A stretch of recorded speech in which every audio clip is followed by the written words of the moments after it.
Everyone to the Tools of the Trade live stream. I'm your host, Captain Cole, and I'm joined by my co-host Trip, better known as Crypto ISO on Crypto Twitter.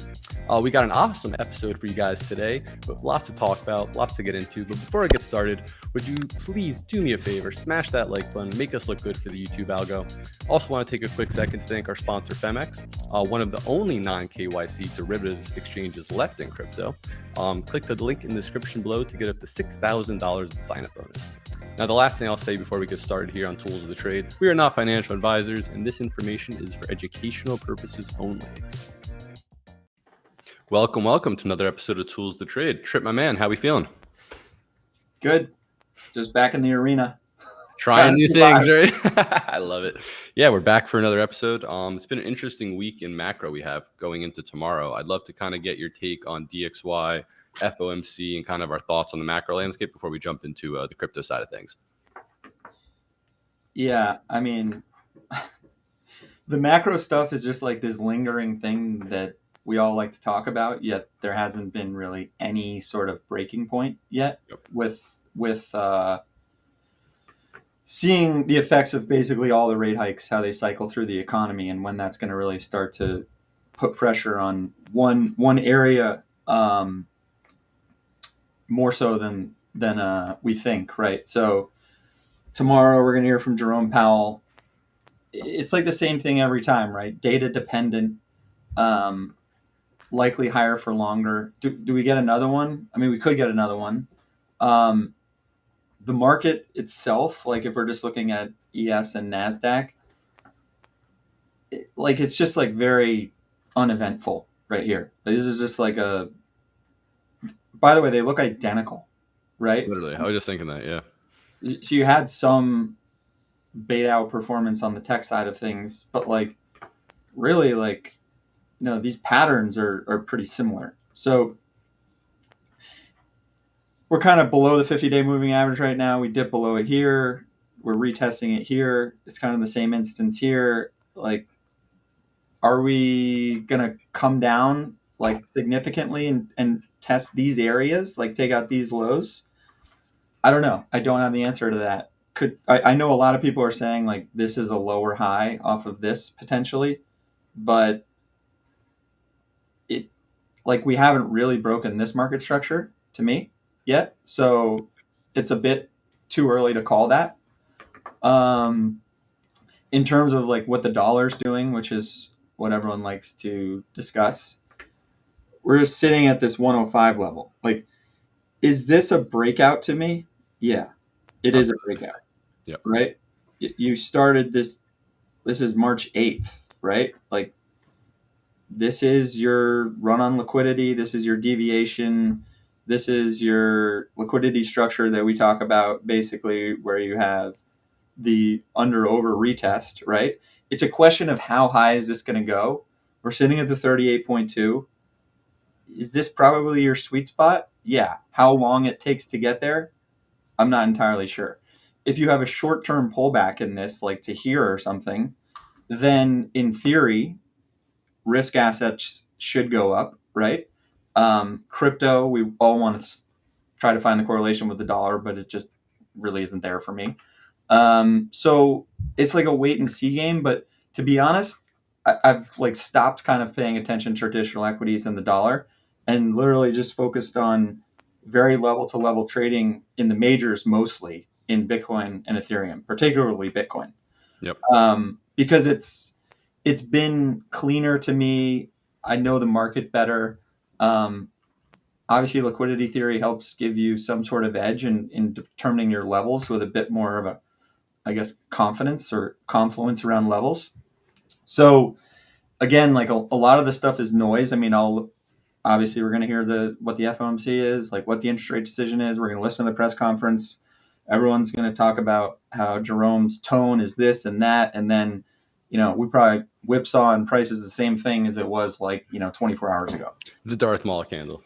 Yeah, but we don't even get that. We don't anymore, right? Right. When was the last time we actually had a Darth Maul during FOMC? No, but seriously, I think it's been at least 6 or 7 FOMCs that have passed now. We've actually had a Darth Maul, and that Darth Maul was from 28K back in March, back when DXY was back at that level you just mentioned, right? So it's interesting to kind of draw that similarity. DXY is now trending. Yeah, we also just like haven't traded like we did a year ago around these macro things, right? Yep. Like, where was CPI? It was on the 13th. We had it. Okay, so 4,500. I don't know. Basically, like the 50-day moving average, and price is, not that far away at 44.90. So, like, in reality, what happened during CPI? Nothing. So, like, the noise around this stuff, and this is the same thing here. What did the dollar do during that time? I mean, this is all kind of on the fly here. Okay, so it went from 104 to, mid 105, and now it's trying to make like a higher low. Okay. I just don't think there's been like huge swings that people are expecting every time around this stuff. So Yep. for me, I don't really want to jump to conclusions. I don't have like confidence in either direction of what they're going to do with rates. Like, I do think next year is probably when you really start to see the effects of things, if it's going to happen. Yep. So for the remainder of this year, we can kind of chop around, maybe have a Santa rally at the end of Q4. I'm not entirely sure, but again, it's going to be more of the same tomorrow. People make a big deal of it. Try to ignore the noise and just like focus on the actual like charts that you want to trade and the levels that you want to interact with. The business at. Yep, absolutely. So do you think tomorrow FOMC is going to be in line with expectations? Is that the thought? We can look at the economic calendar here, because to be honest, I haven't even looked at it. What is it? I mean, are people expecting a 25 basis point hike? It's 5.5 previous consensus forecast. So is that the current rate right now? Actually, I think it is. So then that's implying no hikes. Sure, it could happen. It doesn't surprise me if you get another 25 basis points. I mean, I don't even want to try to really guess it, because it's just like, what? Then I say it and then it doesn't work. Like, if price is going to go where I think it's going to go, then the news will probably come after. Show me the chart, I'll tell you the news type thing. Yeah, it's like just focus on price action. So we can get into that. We can start with Bitcoin and ETH, unless you have on your BTC. The one thing I will say just about, I'll get into BTC first if you don't mind. So interestingly enough, let me share this real quick. So Bitcoin, the last FOMC was March 21st, where I was saying it kind of had that Darth Maul. September, hold up.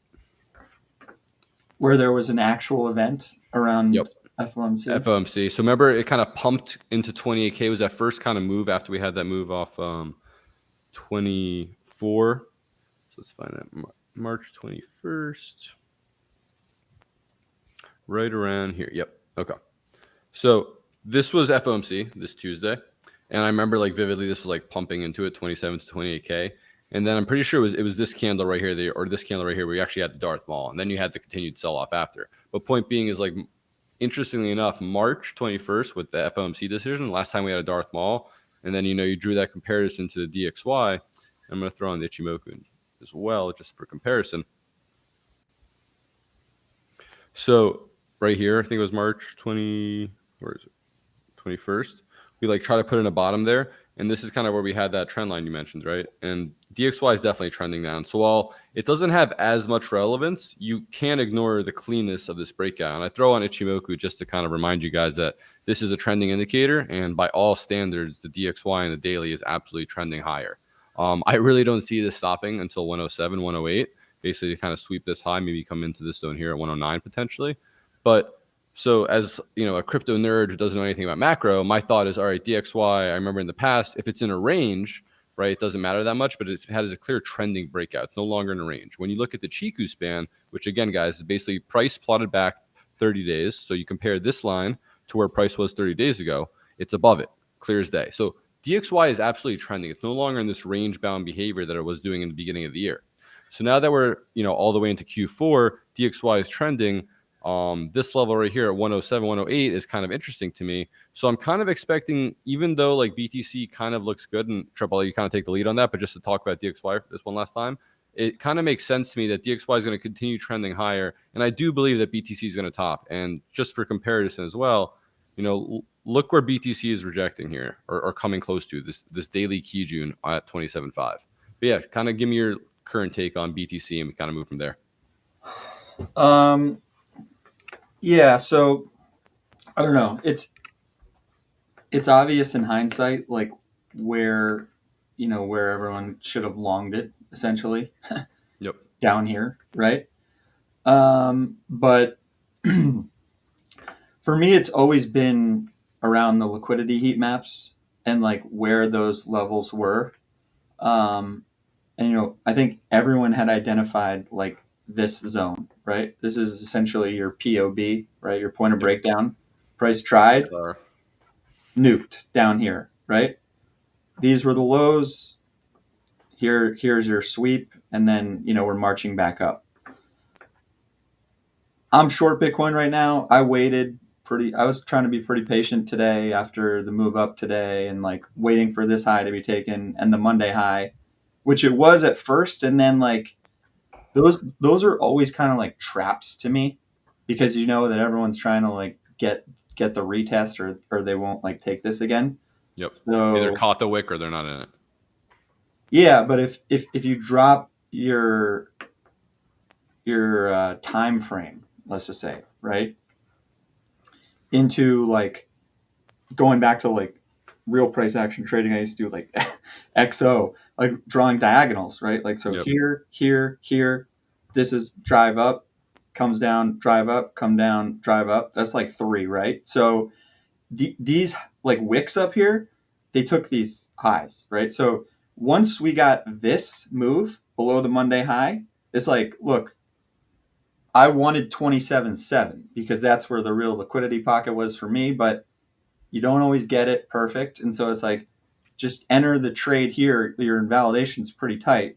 As long as we're below Monday's high, like the mid seems like a pretty fairly obvious target, which the daily open to me, like most of these things have kind of gone back to a previous day open or the daily open, and then like Monday's low ultimately. Now, how does that match up with the news around FOMC? I have no idea. But strictly from a chart standpoint, like we are below Monday's high right now. If we go to a daily chart on Bitcoin, to your point, I had a diagonal drawn here, like trying to keep it as accurate as possible, but we just went into it. Yep. So like first test or third test, I guess. Yeah, third test, right? So rule of fives, you want to use whatever. We can throw on some of these moving averages. You basically ripped into the 50. So yeah, we didn't get the 200, which is that 27.7 like liquidity pocket previous month mid, but we traded above it and below it, and now like, do we have to retest it perfectly? Nothing has to happen, but the probability of shorting this area with this Monday high being run and trading back below was a high probability setup for me. And it was based on the TA.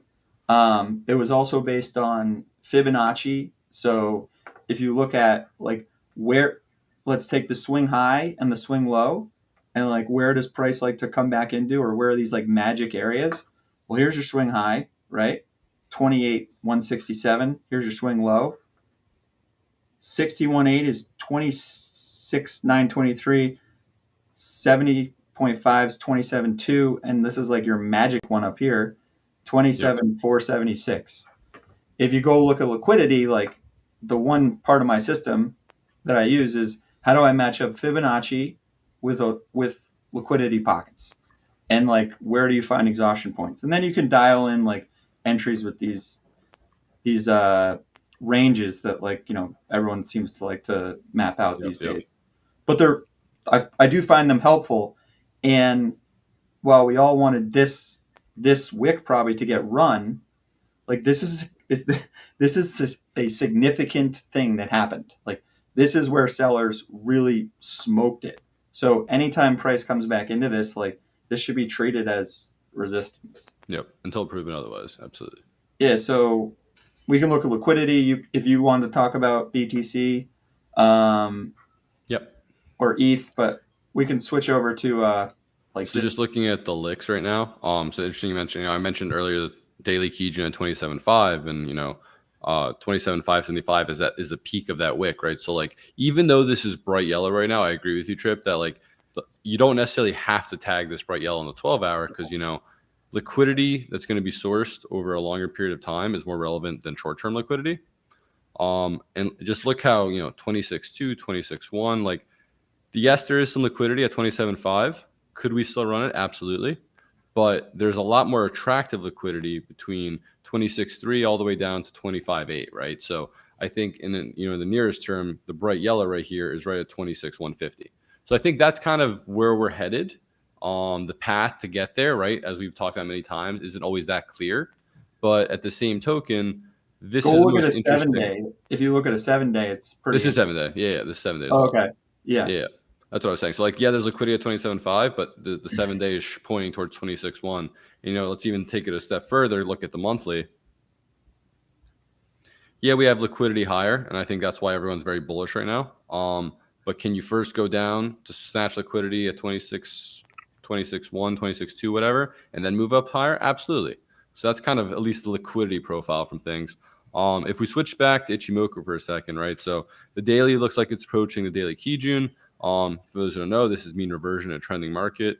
It usually tends to bounce on the first touch of it, so to speak, but not necessarily. So, this is a decent structure, but going into FOMC, the only thing I'm really looking forward to now, and like FOMC is tomorrow, but the weekly doesn't close for another, 4 or 5 days. So point being is right now you could have a technical edge-to-edge trade between if it closes within the cloud this week, so if it closes anywhere above 26.1, right? So even if you get that 26.150 retest that we just mentioned on the heat maps, that's absolutely valid. Does it happen? Does it have to happen this week? No. Can it happen next week? Yes. But if we're able to close in the cloud and that 26.1 level is swept and we have good reaction, there's a decent likelihood that you have this edge-to-edge setup, right? So for those who don't know, edge-to-edge setup is essentially the earliest reversal indicator that I've used in trending markets, where it basically helps you anticipate a reversal in trend. No, it's not going to catch the peak or bottom here, but it will help you capture a significant move, right? So oddly enough, the edge head setup would be either put your stop below the cloud or the Kijun. The reason I don't like the cloud right now, which would point out to 24.730, is because we put in that low earlier, and this just kind of looks like flat bottom. So would it surprise me that we could kind of go up higher, tag maybe 29? I'm just looking in the future, right? And then wick down into this Kijun and then go up? Absolutely. So that's why I wouldn't have a hard stop at this 24/7 level, but just get back to the edge-to-edge trade, right? So the setup is basically price closes in the cloud. You have a TK crossover, which is the blue line over the L line. And then the last thing you need to make sure of is that the Chiku span is above price. Now, there's an issue here, right? So, yes, Chiku span is above price to where it was. It closed at 22.5 back in February, and right now it's at 27K. So, price is technically trending. But if you'll notice now, the Chiku span in the next 2 weeks is going to be inside price. So, whenever the Chiku span is inside price, that indicates ranging price action. So just because price is closing in the cloud, you have the TK crossover.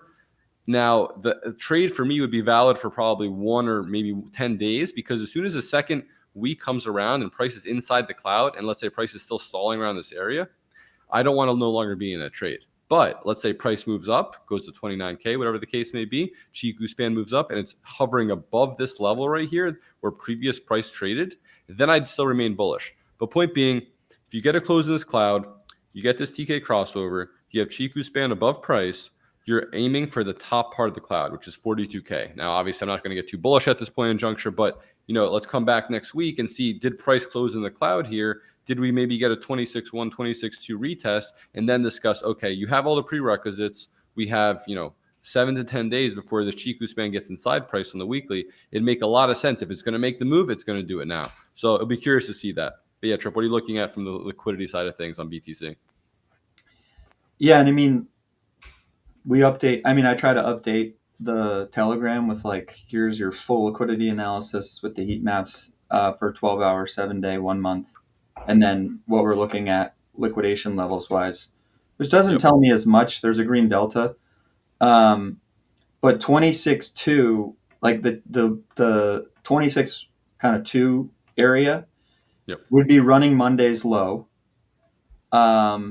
You'd be taking out a good amount of like the actual delta itself, right? Like looking at like these guys here, like if we just drop granularity a little bit, so we can maybe see some larger bubbles.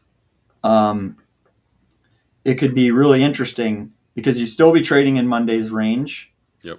People would get really bearish probably, but like here, right?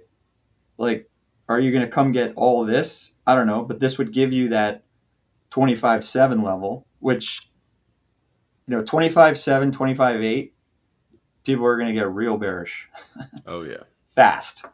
Is this more probable to me that like this is where I'm targeting to basically take profit?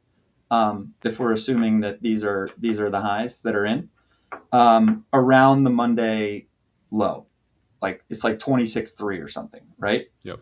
That's where you'd be taking out all these stops and you'd be coming kind of back into this demand zone here. So short term, that's what I'm looking at. But I'm not going to go get greedy and say that like if it goes below Monday's low, it's going to like 24.8 or something, right? I think that's That what is people, attractive, but yeah, it's not going to happen in one fell swoop, right? Like we talk about all the time that like price, the time and direction it takes to get from one movement to the other usually takes longer than people anticipate. yeah, especially in this environment. But if you start to see this flip red and it's sustainably red, and you're starting to see shorts come into the market, and you're reclaiming like Monday's low, and then you're getting an impulse through it, like, well, then you have like a long setup, right? Or maybe it happens at 25.8. I don't know. I really have no idea. Yeah. But this is kind of like this is a stop, this is a stop, this is a stop, this is a stop. Like here's your liquidity right here. Like all this 100x 26.5, like you got to like look at the reaction here, but for now below Monday's high, likely runs the mid, goes close to Monday's low. So like don't really complicate it. So we can look at ETH now. If you guys, I haven't really been trading ETH, but again, like a pretty similar instance of, let's just look at our swing high to our swing low. Where did price kind of come into? Well, we ran 61.8, close to this like 1680, which we had kind of talked about, like just this almost before 1700 area was like a where you're going to get to an exhaustion point when we were looking at the heat maps. You didn't like necessarily like perfectly take this high. Granted, this is Coinbase, but Yep. and we didn't take Monday's high, like, but we're now kind of dropping below Monday's mid, and like maybe the run on liquidity is like here on ETH, right? And then that, I Yep. don't know what that percentage would be on BTC, but if you do get the Monday low, maybe this is a more attractive long to Monday's high up. Like I don't really like playing the steps that far in advance, but I guess I'm using BTC as the lead right now because ETH BTC is showing significant weakness. It's not a leading indicator of the market right now. Agreed. We can look at the liquidity on ETH over in the. I always start with the heat maps. So let me share this. I haven't looked at any of the liquidation actual levels on it. I know ETH was red when BTC was green the other day, which was kind of interesting. Go to the 12-hour just to start with that.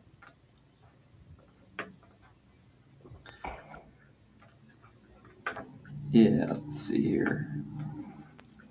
All right, so look at how close price is to this liquidity here, like versus a move up into this, which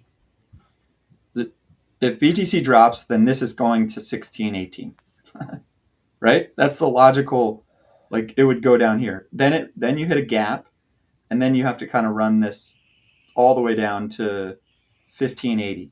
So what would be like the percentage decline right now on this Zorn to get to 16.15? On ETH, Yeah. be about What would it, 125%. all right, so over 1%. So BTC would be where then if it dropped a percent? Like one below the mid range probably, and two close 26.5 It area. would be 26.6. Yeah, just about. Okay. So there's your confluence around where price could go near term based on ETH liquidity and BTC as a leader. So just to talk about that real quick, right? I want to talk about ETH BTC because I posted this on Twitter yesterday. I got this tingle, right? I really think ETH BTC is coming into this really key demand zone that I've harped on for months now. This 3-day order block to me is super important. So yes, we tapped into here. We had a reaction. Yes, we've been grinding into here. We had that SFP, and now we swept that low. These were kind of like equal lows. Most chart zones with triple bottoms. But point being is, we came into this 0.06026, basically 0.06 level, psychological level. I really am expecting ETH BTC to kind of have a pump from here, and kind of how that's going to translate. If ETH is going, I don't think ETH goes down 1.25%. I think it's more likely BTC kind of retest that 25.5 level you just mentioned. While ETH, on the other hand, will not go as low. So on ETH perspective, I can see maybe like 3/4, just maybe sweep this low down to like 16.25. That's kind of where I see ETH going, at least just because of ETH BTC. I am expecting that level to hold on that block we just mentioned. Yeah, I mean, ETH also had a freaking 9 on the weekly candle, like a really bullish looking candle that printed last week. And it's like Yeah, I'm actually going to show that real a quick. bottom stoke cross with a TD9 weekly, like the last weekly 9. Well, it took a little while to fire. You can But it see did around happen. it. And yeah. So just So, looking at this, guys, this TD9 on a weekly candle that also happened to touch the weekly key June. It's been grinding into it. Remember how I explained that I'd love to see BTC touch that level? ETH's been grinding into it, right? And that's been shown with BTC grinding lower. So that's why I think ETH's on support, and it's more likely to be kind of the market leader moving forward versus BTC, just because ETH BTC looks like it's ready to move. So yeah, it had that 9, like you said, Trip, and now it's printing that 1, right? yeah, is it on the one? It's on the 1 right now. Yep. So Yeah. there's no edge to edge either, right? So that's the other thing. Like from the ETH perspective, when and if price is able to close inside the 19, 20, 2000 level, we can talk about the edge to edge to 28, 29K or 2008, 2009. But for right now, at least, sorry, 2800, 2900. But for right now, at least, we are grinding this Kijun level. These have been some decent reactions from Kijun, and I am expecting, ETH to kind of make a move higher. But and then again, in my mind, that's kind of bearish on BTC for the long term, right?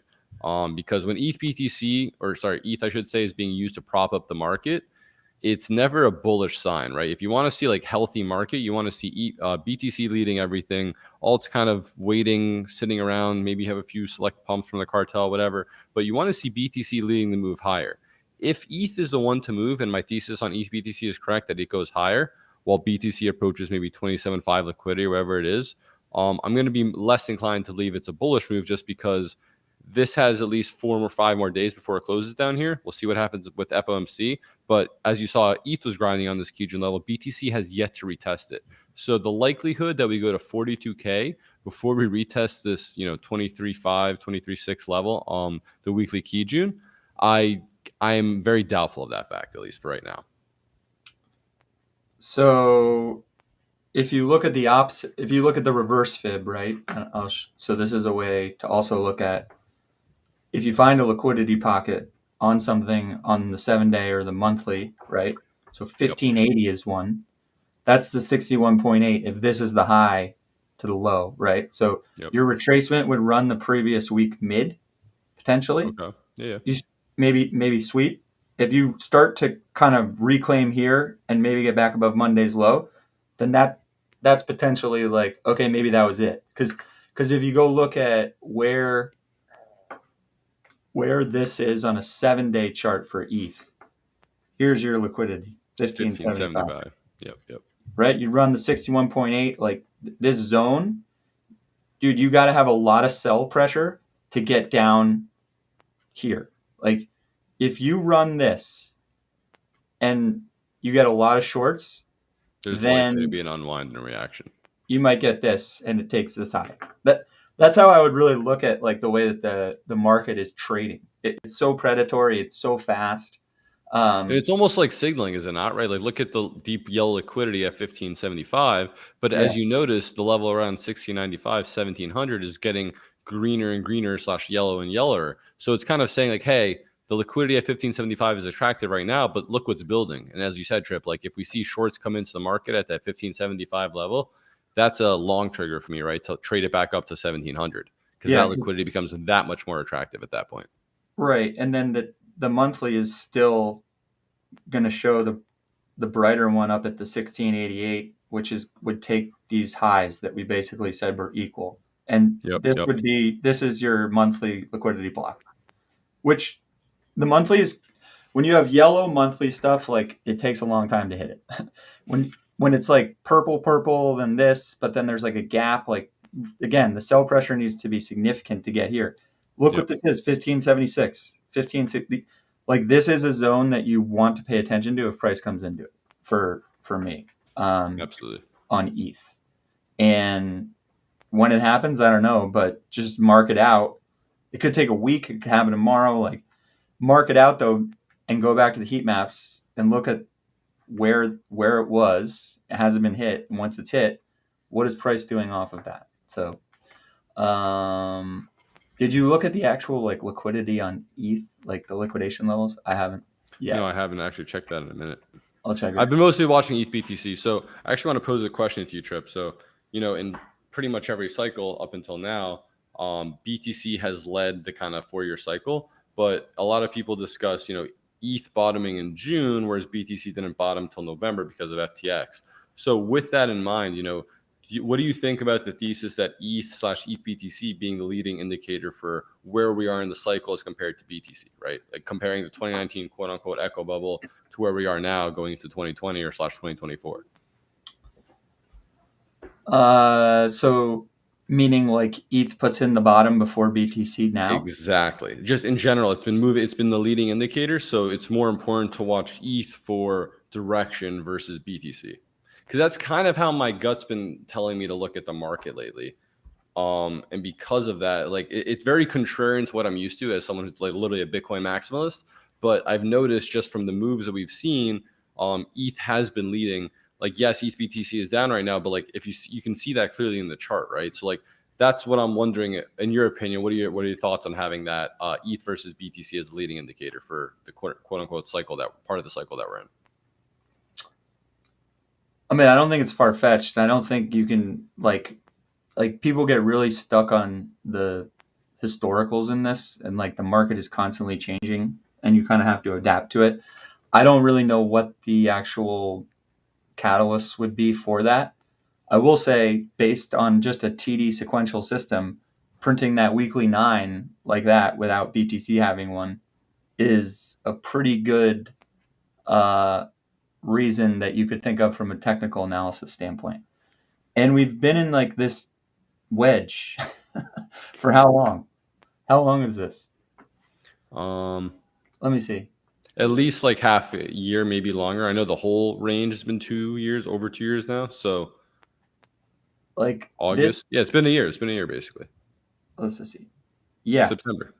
Okay. So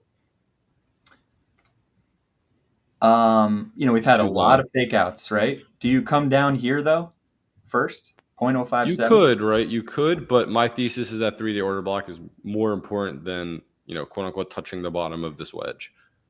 I wonder what. Then you get close to the apex as well. I know a lot of people call it double top, range deviation, retest range low, but for me, range low is that 0.06 level personally. Yeah, I mean, things tend to reverse really fast when they look like they're about to die. I remember tweeting something very similarly back in April. Yep. Here's your swing high. Here's your swing low. Okay. You're coming into these like magic fib zones that we all like to look at. what does the weekly stoke look like on this thing? Not the best. I mean, let's say you get this to turn up. Maybe you get like a curl up. It's too hard to tell. What's the a 3? Yeah. What's the monthly look like on this thing? I haven't actually looked at BTC. See, a lot of people would say like it's not worth looking at. It's just a BTC pair. But I find BTC pairs, especially ETH, tend to be very good indicators for what the market is looking to do. Right? What is that on a 4 now? Yeah, no. Outside of TD, like these monthly candles were looking pretty interesting. It's indecision at range low. Yeah. That to me is an inability for sellers / bears to sell it below that range. Some can say consolidation before continuation, but like for me, it's very close to range low to the point where I believe that it seems more likely at this point. Look, it won't surprise me, but and it would largely be on just like ETH TD9 firing on the weekly. What is it like ETF news? Like I don't know. I mean, what did Grayscale file for like a futures ETF or something today? They did, yep. So maybe there is a hidden news cycle we don't know about where you're going to see a bunch of institutions try to take the first step of what Bitcoin did on a futures ETF before their spot ETF for ETH. And that's years out. But look at how long this thing has like done nothing, right? So if that is like the beginning of it and it's starting, right? Like, because is this once this low gets taken out, you break the structure pretty much, like of higher lows. So it's it's interesting. I would have it in my back pocket if it happens. I'll have some reasons why that like I get it. So for the time being, I'm just sticking level to level for now on ETH. So if it goes to 1570 or 1580, maybe that's where you're going to start the ETF cycle. I don't know but that's where the liquidity is. So, and if that starts outperforming BTC, then maybe ETH BTC starts to show some life, and you'll know it pretty quickly, right? That bid comes in pretty fast. Makes sense. I think we looked at all the ETH liquidity, the BTC liquidity. Start hopping into some alts. Yeah. Should we field some? Feel questions? free to type in GM Nicola. Feel free to type in any alt tickers you guys are interested in. We'll chart them liquidity wise, chart wise, and see what we come up with. While you guys put in requests, I'm going to look at the coin screener just because lately that's become my favorite little pre-prep tool for trading. So interestingly enough, Hyblock has something called the coin screener, which is basically a really nice way to decide what tickers you're going to be trading for the day, week, whatever your bias is for whatever time period you're trading. So basically what this is doing is plotting out the global long positioning on Binance for BTC against a ton of other altcoins. And if you'll notice, it's kind of like this heat map that goes from green to red to bright yellow, et cetera, et cetera. And that all corresponds to the percentage of global longs. And then obviously inversely, we can assume, right, if something like, let's say, for example, Pepe is 74.5% long, we can assume, right, it's 24.5% short. So whenever it's bright orange, it's indicating that it's overly long. When it's bright green, or dark green, it's indicating it's overly shorted. So depending on your bias for the day, or what you think BTC is going to do, you obviously want to trade in that direction. So for example, BTC is at 27K right now. I look at the coin screener. I see this storage USDT is only 27.8% long, which means the majority of accounts on Binance are currently short STORJ, whatever. I have no idea what this thing is. The point being is, so if you were looking for, okay, I think something's going to squeeze higher, STORJ is probably a good candidate for that. Conversely, right, if we're trying to pick something that's like bright orange, bright red, DOT, for example. This tends to be continuously long, so it's not a great example. But for example, let's see here. Okay. You called the template amoeba. Yeah, true. RSR, how about this? Okay, so RSR is 76.45% long, meaning that majority are long, not a lot of short. So if you thought BTC is doing a bearish retest here at 27.1K, you'd be like, okay, let me take a scalp short on Reef or whatever it was, right? So this is kind of how I use this thing. The neat thing is you can actually set the minimum and the maximum color scale. So for example, if we're looking at our coins that are overly shorted, we think BTC is going to bounce here, do a sweep another of the Monday high, you do 0 to, let's say, 30. Then we'll neatly see that most things are bright orange. The only outliers, again, storage, like we said earlier. And what is this? Blue Zell. Okay, this is actually probably an interesting coin to bring up. Trip, do you want to put the chart on for this? I'll pull up the liquidity just because I think Blue Zell has had these extreme fundings over the last period of time. A lot of people have been trying to short the top, and I don't think that most, or I think that most have been kind of blown out, kind of trying to short this top. Yeah, let me find a layout to switch it to. Let's see here. Oh, wow. Look at this strip. Look at this delta. So we have about, what is that? 235 million cumulative long delta. Only 13 short liquidations to 369 long liquidations. This is probably going to be a trade I'm going to take on stream just because I can already see the way this is setting up. Looking at this as it is, right, there's 13 shorts to 369 longs. That's like a 30-to-1 ratio of longs to shorts. It's very attractive to be shorting this. Given I know funding was kind of massive. I don't know what funding is now, if you want to pull that up as well, Trip. But point being is I think Blue Zell is probably going to be your best bet for beta, as we saw from the coin screener that's being overly longed, that if BTC is going to have a bearish retest and break down, Blue Zell is going to have a higher beta on the downside. Yeah, I'm just looking at this chart. Negative 1.58% on Phemex. Okay. All right, so it took out like a ton of highs. Can you see this? Yep. All the way back from Christmas. Yeah. All right, so again, I would just look at like, here's your swing and what's your range. Wow, what a crazy breakout. So I don't know if you're going off like where it tops out based on fibs, it could go higher. Just based on that alone. What is the funding rate still negative on it? Yeah, I'll pull it up. Actually, let me find it. I have CoinGlass up or whatever. Yeah. Okay. Yeah. I mean, I've been looking at this thing, the funding rate on this thing for so long, and I never understood. Here, look. Yeah, negative 1.65 on Binance, negative 1.74 on Bybit. Yeah. Like that's still pretty dangerous, I guess. And based on the fib, and everyone wants to short it, they're longing it, I guess. I don't know. Is this a cartel coin? Because I don't. Those things to me are like, you got to know something that's going on internally to even get on these pumps, I feel like. And then trying to actually like catch the top of them. I mean, the charts look pretty gnarly of the ones that actually die. Yeah.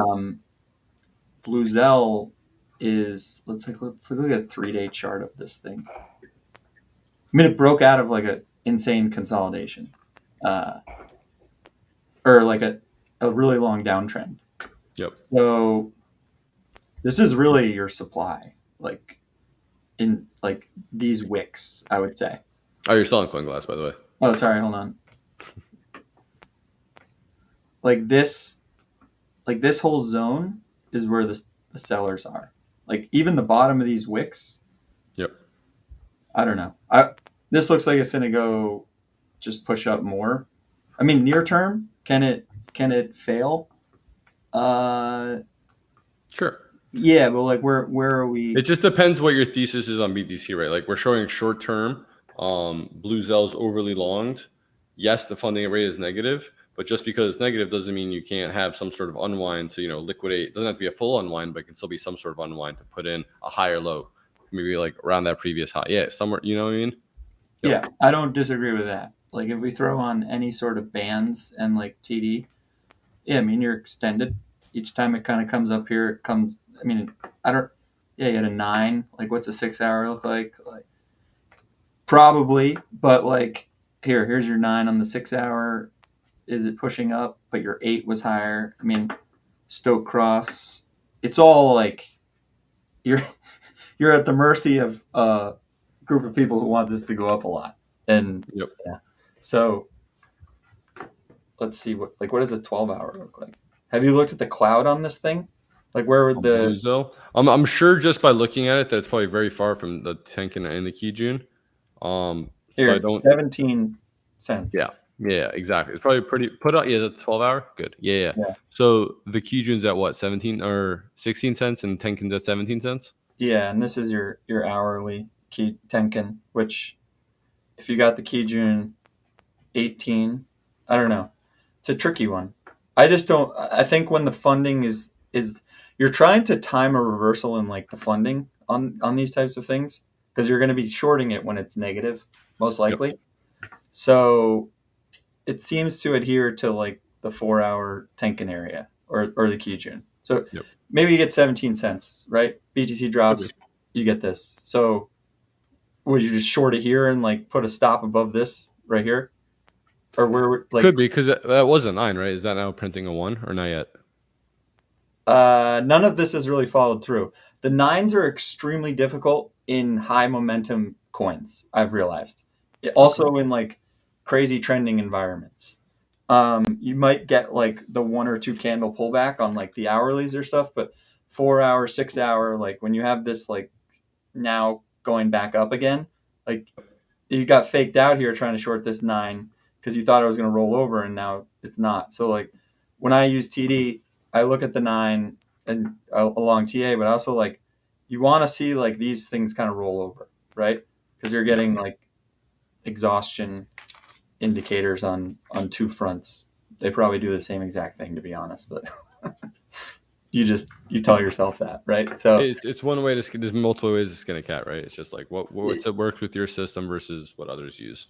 Yeah, I mean, you had a daily 9 that like failed, right? Like we are now trading significantly above that, and we're not crossing over. So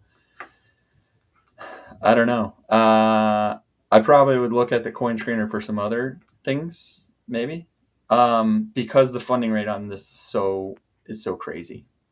Yep. But watch me be wrong, and it goes down. I don't know, because if BTC goes up, then it's going to go up a lot too. So it's like you're making a call on the market. No, it's also that's just the bottom line. What are we looking at next? TRB. TRB. Pull up a chart. I'll use this as my alt. Is this another cartel thing? Could be, but I'm not 100% sure. Well, we'll know right away once we pull up this chart. Yep, cartel coin. Like, this is insane, man. How do you get on this move? Like, who is sitting there being like, yeah, this looks like it's going to break out right here? And go. Oddly enough, it's a negative delta with more shorts than longs. Yeah, because first of all, people are trading this with leverage. What? Leverage? And it's 4x'd off the bottom from... No, it did more than that. It went to 48. That was like 5.5 or something. Yeah, almost 5x. Yeah. From the end of, I don't know, 3 weeks. Okay. So now, like what, look at the swing in this thing. So I guess you could look at this as and it's still a negative delta, you said? Yep.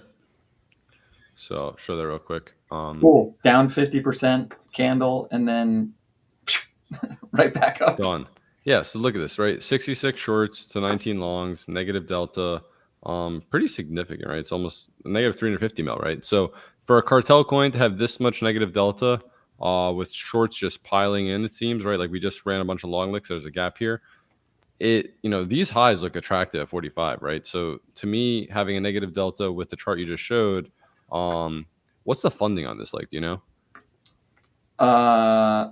I can check. I have to assume it's here. Oh, here we go. So almost negative 1% on Binance, negative 1.2. So yeah, it's negative across the board. Blue Zell and TRB both leading the pack there. So interesting enough, this to me is a primer candidate for a squeeze versus Blue Zell, just because the difference in the negative delta, right? So Blue Zell has a very large positive delta for 250 million, but TRB is negative 350. So in my opinion, I feel like you can almost pair trade that. But point being is TRB is more likely to squeeze higher for now, in my opinion, just because of that red delta. Yeah, here, look at this chart, right? So this is how I would think about playing this. This is like everyone's like, oh, we ran these highs, so this your deviation? People are going to try to short this probably, right? Back up.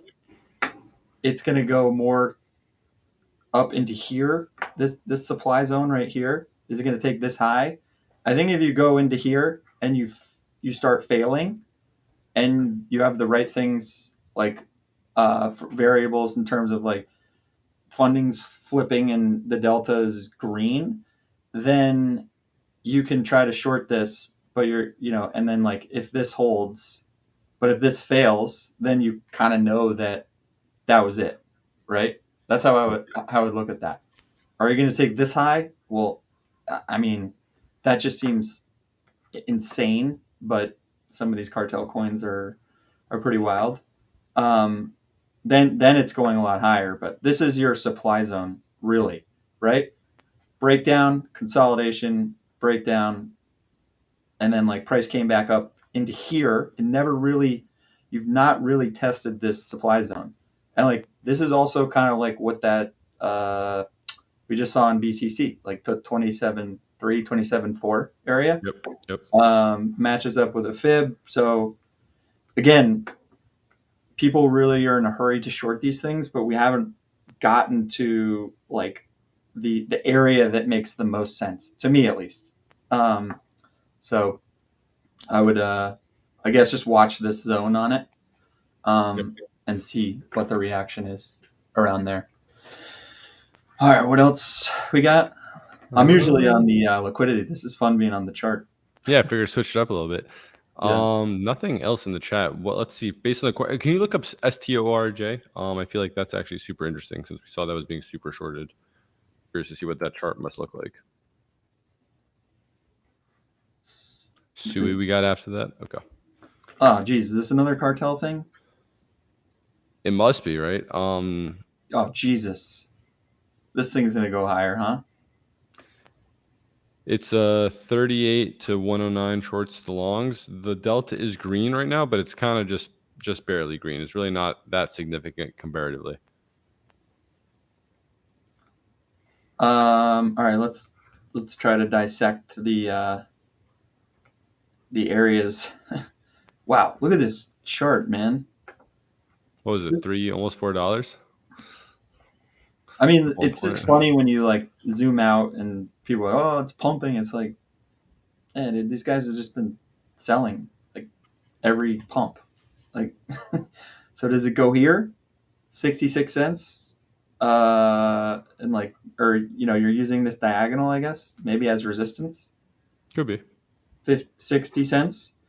I guess you would be taking this swing high. Let's take a fib on that. You say this has shorts in it? Not that many. Only 38 that goes up to 44 cents right now.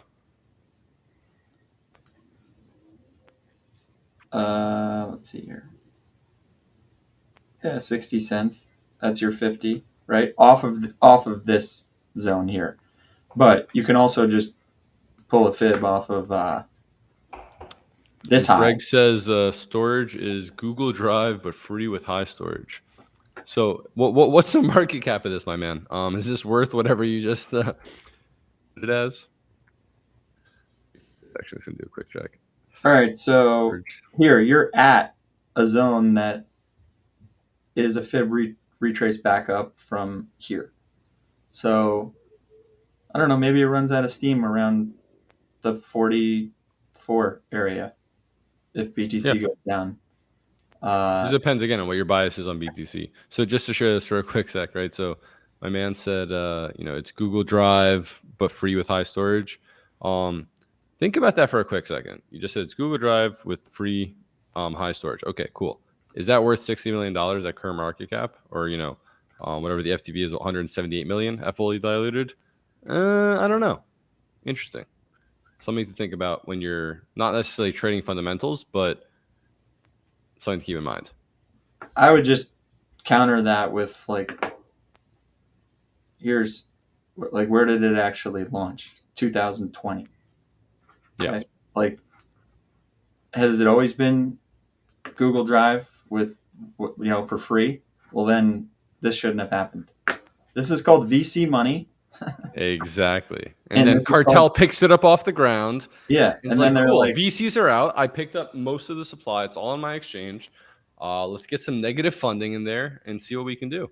Yeah, we got to make some money, or I don't know. Is this fully unlocked yet? Are there unlocks, pump into unlocks? I don't know. It's like when any project comes out, it says we're partnering. Greg says it's a decent product. Otherwise, chart-wise, it's a scam. So then I actually have a question for you, Greg. Have you actually used storage to upload stuff? And if so, what have you actually uploaded there? I'm actually genuinely curious because you very rarely hear about use cases in crypto.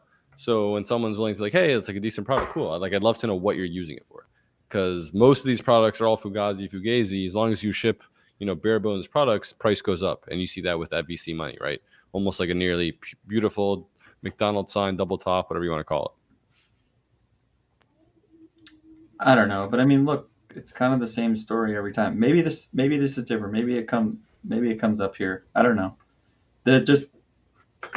I would just be cautious of these things that are characterized as the cartel coins or whatever. This one doesn't necessarily look like it. It seems maybe, I don't know, maybe you're right, but so then it gets to 57 cents as your resistance just off this diagonal. If you break above it, then maybe you're going to come up here. But that's a big move. It wouldn't surprise me because that other coin did 5x plus. So maybe you have found the beginning of a cartel coin, and we didn't know about it. So is the funding on this negative and crazy, or there's no data on it? There's not that I saw that was popping out. Can check what the funding is. Crypto. Let's see here. Let me see. Storage, yeah. Yeah, it's not even. It's neutral. It's neutral. Yeah, that's the thing, right? There's no edge in that. Yeah. So, oh wow.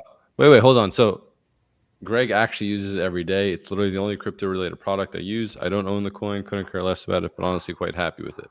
That's interesting to me. I've been in the space for almost over 8-9 years now, and to see someone say they're actually using a crypto product.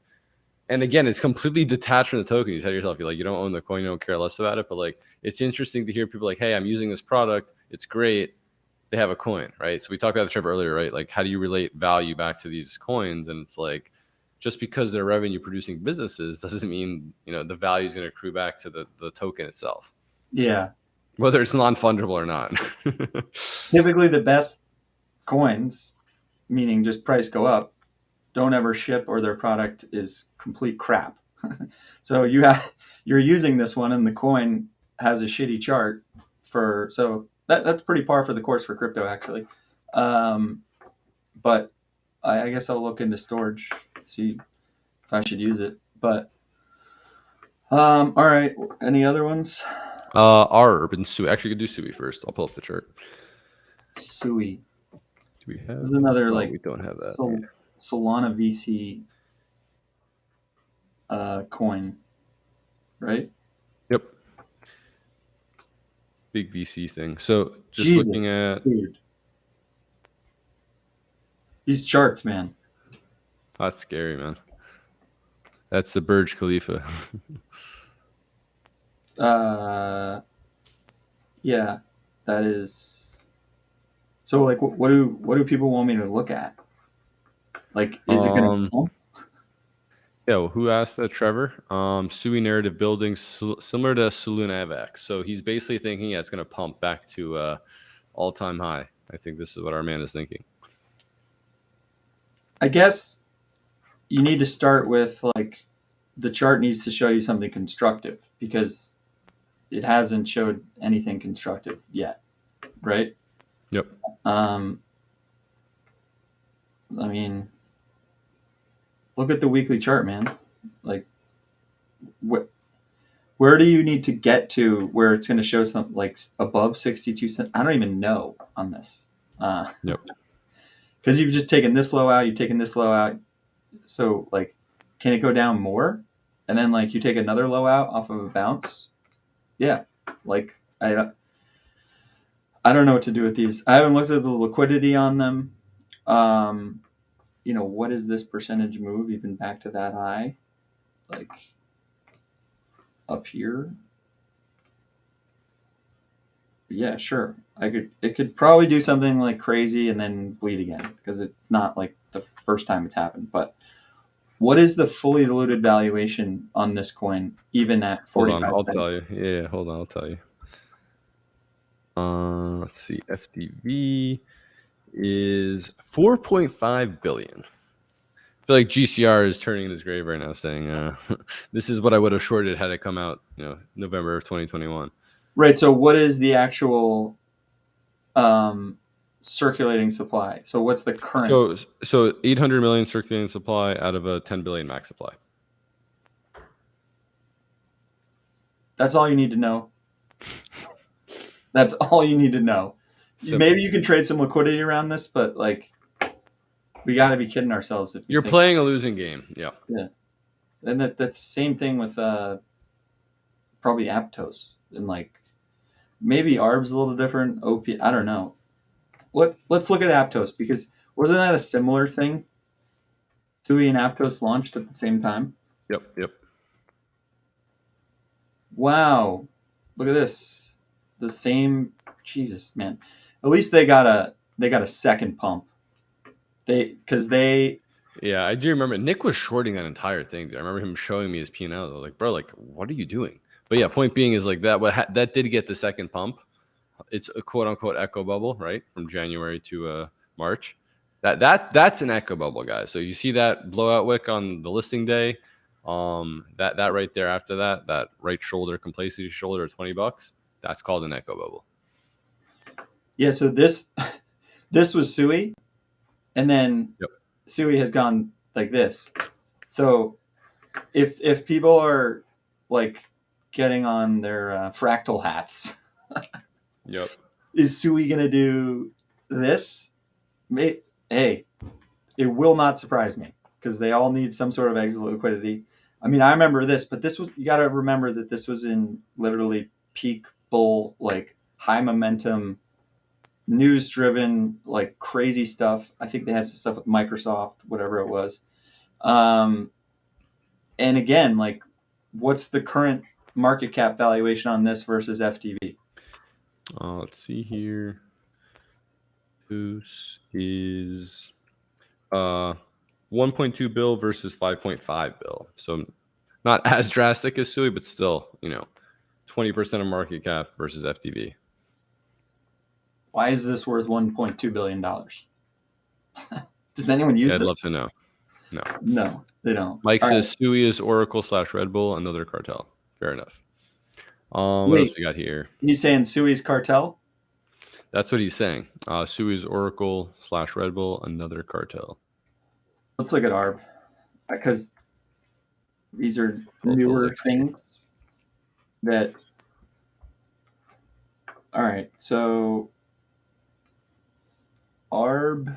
Let's look at a weekly chart of ARB. Have you looked at the liquidity on this? Yep, pulling up. I'm trying to see if they have. No, they don't. Heat map.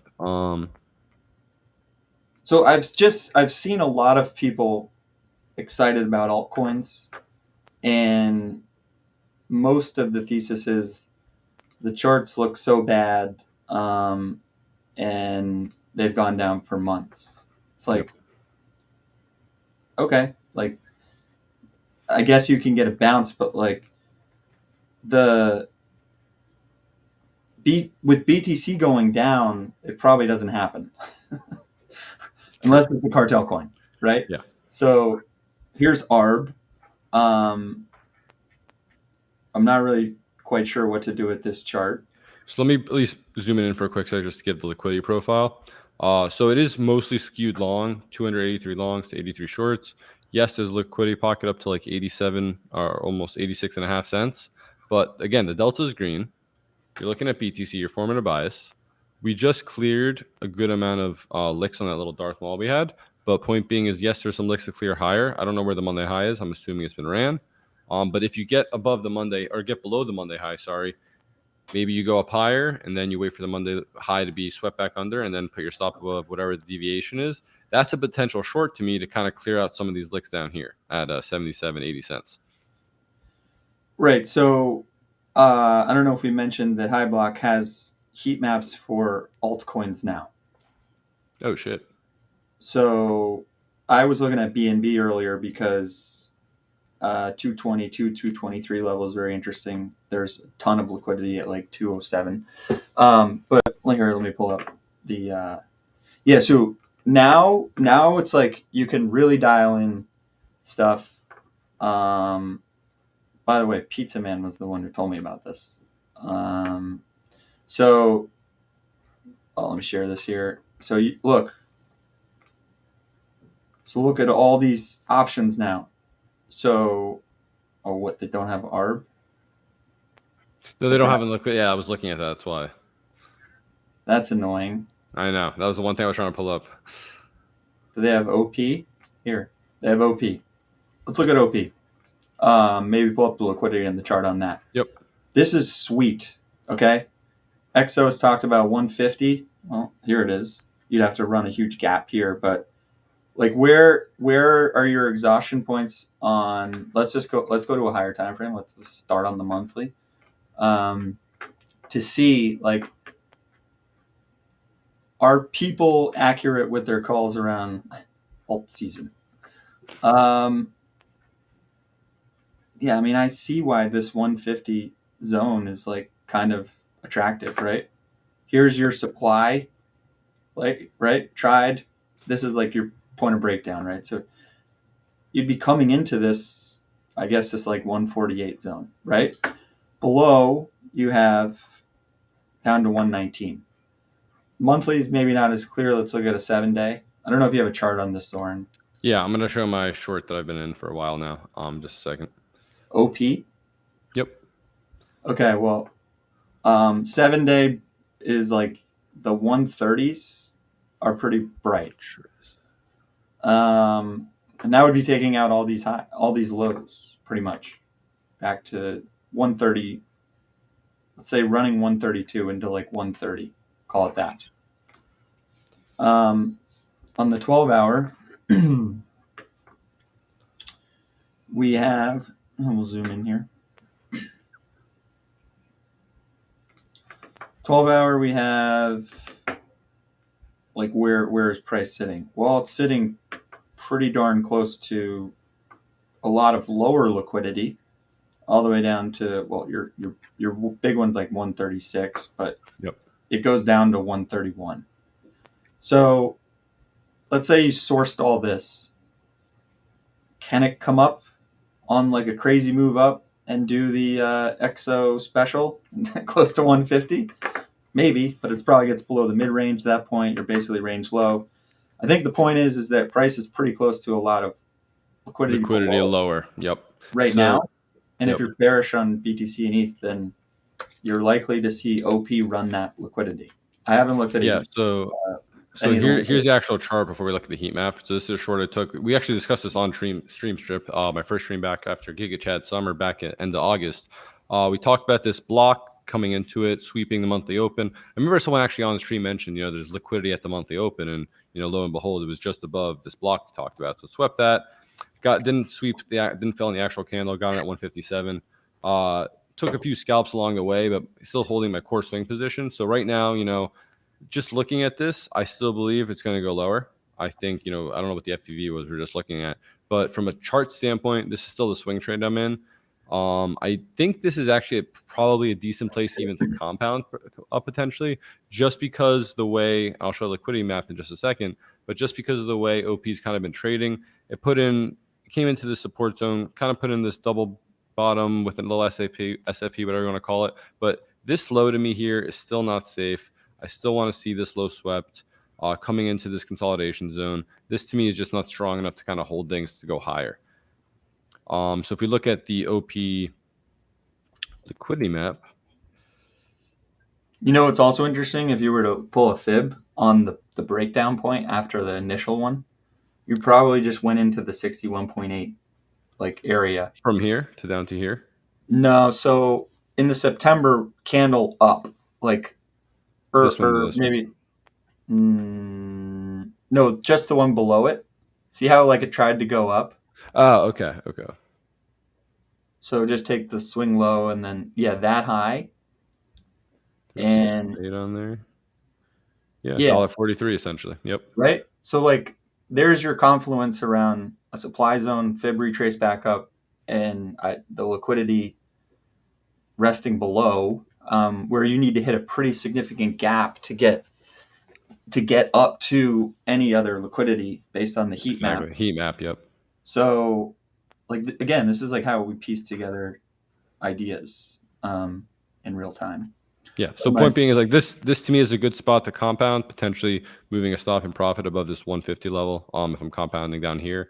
So again, this to me is still a good swing short. And like you mentioned, that 618 level. And if you look to the left, this was like a double bottom range level we tried to put in from previously. It's a breakdown. It's a breakdown. Support turns to resistance, resistance turns to support, etc., etc. All right. One last one here.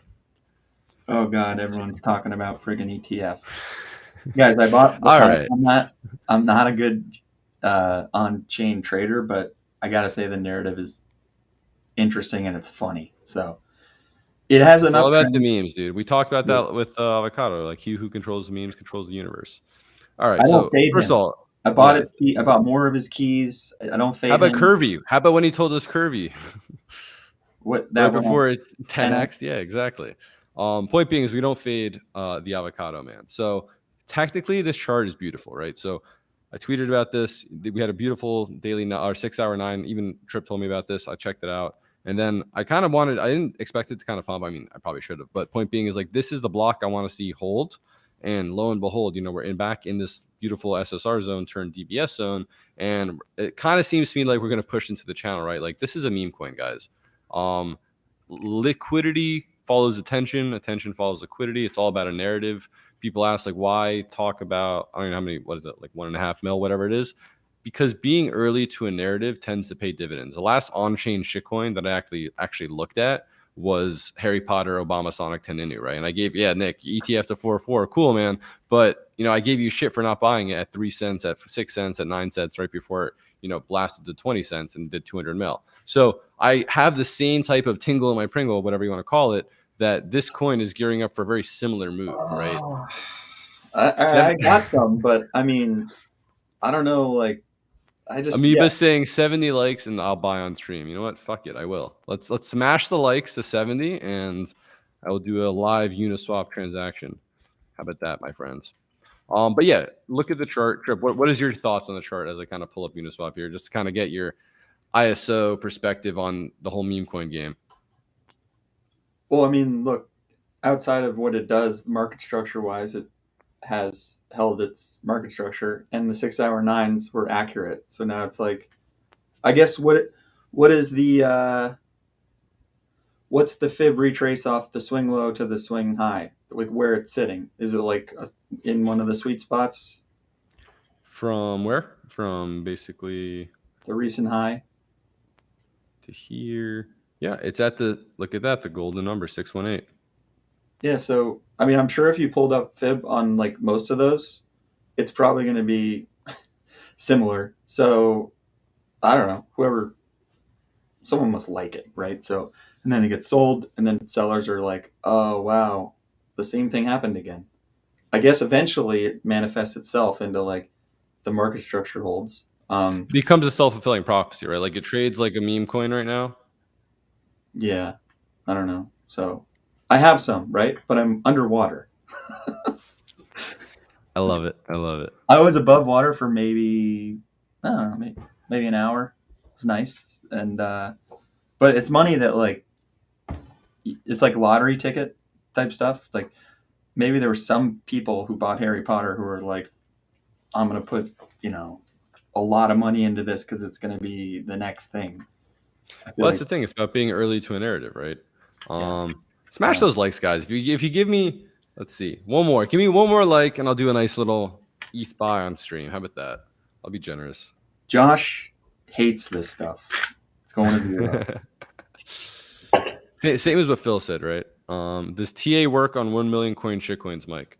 That's a great question. I genuinely think TA tends to work better on this just because it's a very technical chart, right? Like the fundamentals are a meme.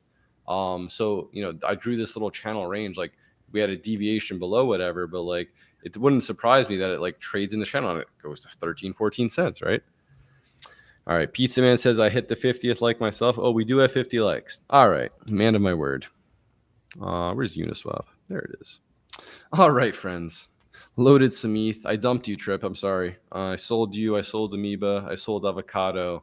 I dumped all my friend tech money so I could buy you guys, or so I could buy some ETF. So we'll do a little max trans with a little 1 Ether. And I bought like add to our 5 of my position, own dude. Perfect, bro. Don't use your friends as exit liquidity, but this is still PvP, brother. All right. Well, Pizza Man says, I hit 100 likes, a double down myself. Brother, I'm sorry, but I don't think we have 100 people viewing at the time and present. growing a small account, any advice? Patience. Oh, good question. Discipline. And you literally need to tell yourself every day that it is a marathon and not a sprint. But like the discipline part comes around whatever you're building your trading system as, and like those are the parameters that when you wake up every day or when you kind of, let's say, enter the arena, those are the things that you look for. And then the more repetition you do, practice, you'll become more confident in your trade setups, but also realize they're going to lose some. And then that just becomes a part of the risk management. But like in this environment, in and out of trades, level to level, because we're still kind of in this range, liquidity is low. But yeah, journaling is also really important because you won't learn from your mistakes if you don't remember them. So this is ETF coin, and these are my, let's zoom out a bit. Where are they? There it is. My first buy, and now my second buy, if it would show up. I like it. This is a good spot to add. Phil says, Zoran, I'm afraid you're providing the exit liquidity. You know what, Phil? If that's the case, bro, so be it. But I'm telling you, I'm very early to a narrative, and I will quote tweet you in during the next SEC deadline decision, and I bet you it'll be a little higher than 1.5 mil. That's just my gut is telling me that. So first buys are at like 3.7 cents. Second buy here at 6.5 cents. We're just going to keep adding to it because, again, if you're early to a narrative, guys, you have to understand like price impact, this and that. It's a meme coin. Think about the thesis, right? If the okay, let's talk about this for a second, right? If the spot Bitcoin ETF gets approved during the second deadline, which is October 17th for BlackRock. We also, as you guys know, Exit Liquidity Capital knows it's the astrology date, October 14th, supposed to be some high time frame bottom potentially. And then BlackRock ETF gets approved 3 days later. Let's just hypothetically put that out there, right? What do you think would happen to the on-chain normie who ventures out, goes into DEX tools and says, what do I buy? Types in ETF ticker, and what's the first thing that comes up? It's ETF the token. I mean, first of all, great fucking name, right? So like you see ETF, okay, cool, I'm gonna buy this. So I'm early, but I prefer to be early to a narrative that I think is the most left curve trade you can take in crypto right now. What else besides the halvening, which is like I'm a firm believer in that being a positive catalyst for price appreciation on Bitcoin, but like for Ethereum, and we're talking about Ethereum being the leading indicator for the markets, right? Where do you think all that relevant profit profit flows from Ethereum, right? It goes on chain. And if you think about why have these on chain meme coins, I was thinking about this the other day, I was talking to Nick about it. Like, well, why do you think these on chain memes have proliferated? Because like the money is flowing to ETH, and where does ETH trickle down to is on chain shitcoins. So it just seems like a very no brainer move to be early to a narrative and play it. That's all I got to say on that. Any closing thoughts, Trip? We've talked about a bunch today. We talked about BTC. We talked about ETH. We looked at a bunch of alts. We looked at the liquidity heat map, which is really nice. We looked at the coin screener, which is kind of what I've been using lately to at least pick out tickers for the day. So TRB, BLZ, and potentially storage. Any closing thoughts? We looked at obviously ETF as well. Any closing thoughts on just like going into FOMC tomorrow, how to trade the rest of the week? I know you're short on the sweep of that Monday high. So yeah, I'd love to hear your closing thoughts here, brother. It's pretty much the same as always in terms of like, don't force trades in this environment. Like, it took a while to get to those 27s, right? When people were talking about it, when we were kind of grinding that bottom. So wait, set your levels, and then what your parameters are for your trading system. Have a checklist, right? Does it meet all of these things? And then execute. That's Simple it. as that. Go do other stuff too, like just set alerts. I've been doing that a lot lately. I mean, I don't really update that Telegram too often. In the weekend, it's like Sunday or Monday.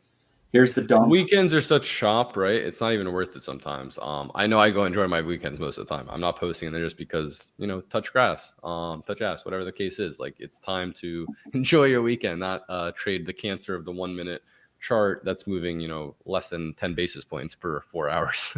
Yeah. Tomorrow will be interesting to see if we actually get whipsaw price action or whatever way they push it.